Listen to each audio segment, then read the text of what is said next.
سەبارەت بە سەردانەکەی هاکان فیدان وەزیری دەرەوەی تورکیا بۆ عراق و کەمێکی دیکەش بڕیارە بکاتە هەرێمی کوردستان و لەگەڵ بەرپرسانی باڵای هەرێمی کوردستان کۆ بێتەوە لە عراق لەگەڵ سەرۆکوەزیران کۆبەوە کۆمەڵێک گفتوگۆ کرا دانیشتنێک کرا سەبارەت بە چەند پرسێکی جیاواز بۆ قسەکردن لەسەر ئەم بابەتە گفتوگۆ لەگەڵ بەڕێز دڵشاد نامیق چاودێری سیاسی دەکەین بەڕێزیان لە سلێمانیەوە لەگەڵمان دەبێت. کاک دڵشاد سڵاوت لێبێ. سەردانەکەی هاکان فیدان بۆ عراق و کۆبنەوەی لەگەڵ سەرۆکوەزیرانی عراق چۆن دەبینن؟ بەڵێ سڵاوتان لێبێ، سڵاو لە بینەرانی کوردستان 24.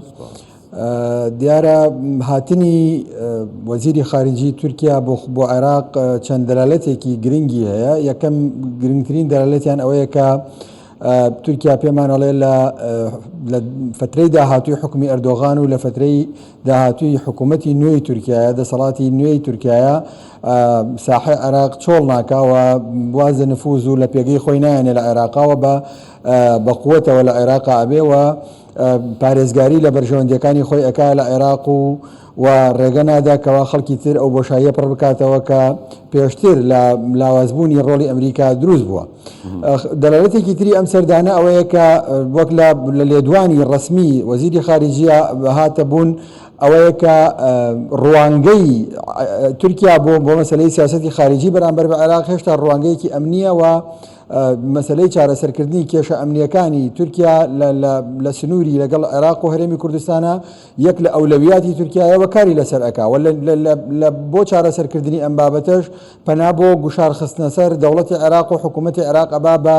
مەسەلەی ئاو و مەسەلەی تەنانەت ڕازی نەبوون یاخۆ مەرجدانان بۆ دووبارە هەناردەکردنەوەی نەوت و بۆ کۆمەڵێک بابەتی تر و ئەوێ هەموو ئەمانە لە ڕوانگەیەکی ئەمنیەوە و بە مقایەسە و بە جۆرێک لە با بڵێن بەرامبەری پێکردن لەگەڵ مەلەفی ئەمنیە لەگەڵ عێراقا چارەسەر بکە و ئەمە پێمانەڵێ کە هێشتا ڕوانگەی تورکیا بۆ عێراق لە عیلاقاتی خۆیان ڕوانگەیەکی ئەمنیەوە ئەمنیەت لە پێش هەموویەوەیەتی. خاڵێکی تر ئەوەیە لە هاتنی وەزیری خارجی تورکیا بۆ عێراق ئەوەیە کە بە بڕوای من پەیوەندی هەیە بە ئەو تەسویەی کە لە ناوچەکە هەیە، مەسەلەی زیینوکردنەوە و بەهێزکردنەوەی سووریا و مەسەلەی ئاشتبوونەوەی سووریای ئەسەد لەگەڵ وڵاتانی عەرەبی و ڕێگە خۆشکردن بۆ زیندوکردنەوەی ئەو سیستەمە سیاسی کە لە سووریا نزیک بوو لە ڕووخان. تورکیا ئەوێت پێش ئەوەی کە ئەم نیزامە لە سووریا زیندوو بێتەوە و دەسەڵاتی هەبێت لە تەواوی سووریایە ئەم کێشەکانی خۆی لە سووریا و لە عێراقیش سفر بکاتەوە یاخود نزیکی بکاتەوە لە سفر و هیچ گرفتێکی نەبێ بۆ ئەوەی لەگەڵ عێراق شەرتەوە لەگەڵ سفری بکاتەوە بەم سەردانەی بە پێی بەهێزکردن و تۆڵکردنی پەیوەندیەکانی. بەڵێ کێشەی هەرە گەورەی تورکیا لەگەڵ عێراق بوونی پەکەکەیە لە چیاکانی هەرێمی کوردستان و هەروەها ئەو بیانوانە و پاساوانە کە پەکەکەداوێتی بە تورکیا بۆ بردومانکردنی ناوچەکانی هەرێمی کوردستان. بڵێ خۆی کێشەی ینی ڕوانگەی ئەمنیە ڕوانگەیەکی ئەمنی هەیە تورکیا بۆ بابەتەکە کە بەداخەوە ئەمە دوای شکستێنانی پرۆسی ئاشتی لە تورکیا زیاتر تۆخ بووەتەوە. تورکیا ئەوێ بە ڕوانگەی ئەمنی و بەڕێگەی ئەمنی چارەسەری بکە هەر لەبەر ئەوەش ئامادەیە کە تەنانەت گوشاری گرتنەوەی ئاو گوشاری هەناردنەکەوتنی ئەمە گوشاری تریش کە لە هاتووە لەوانەیە بێتەکایەوە بخاتە سەر عێراق لە پێناو چارەسەرکردنی ئەم بابەتە. عێراق ئێستا 130 یاخود لە 130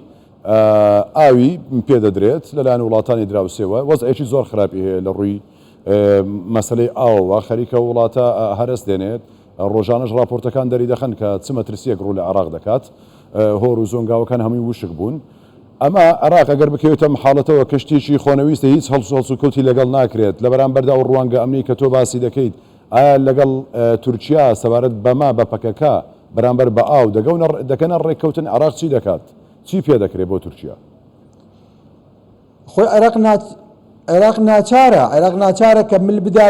بە کۆمەڵێک لەو داوخواستانەی کە تورکیا هەیەی چونکە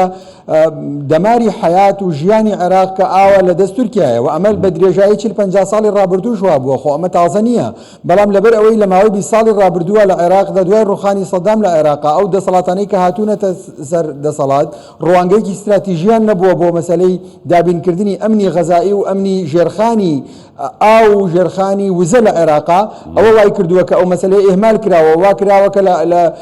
ینی تورکیا زیاتر پەنا بۆ شتی تر ببە ئەگینا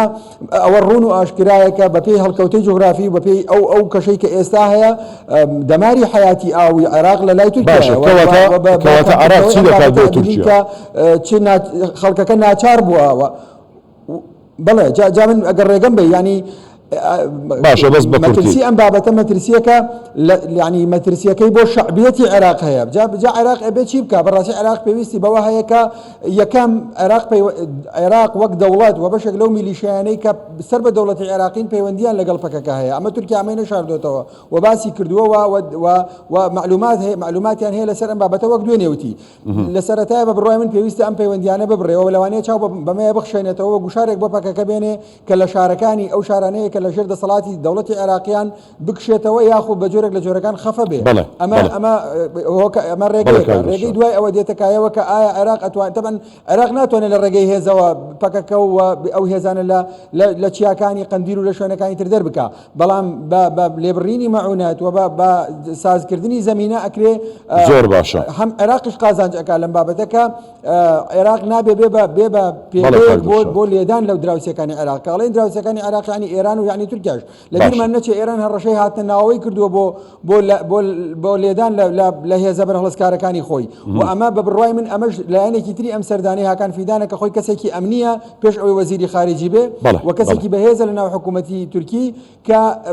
پەیامێکی داوە بە عێراق بە دەوڵەتی عێراقی کە ئێمە ئەگەر لە حاڵەتی هاتنە ناوەی ئێران و ئێمەش مافی ئەومانە بێت کە زیاتر کە ئێستا هەین تەدەخل بکەین و زیاتر لەوەی چالاکیەکانی سەربازیمان لە عێراق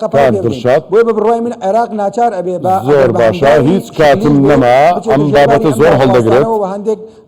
لە فرسەتی داهاتوو بەڵکو بلوێت کە زیاتر قسەی لەسەر بکەین بەڕێز دڵشاد نامق زۆر سپاس چاودێری سیاسی لە سلێمانیەوە لەگەڵمان بوویت.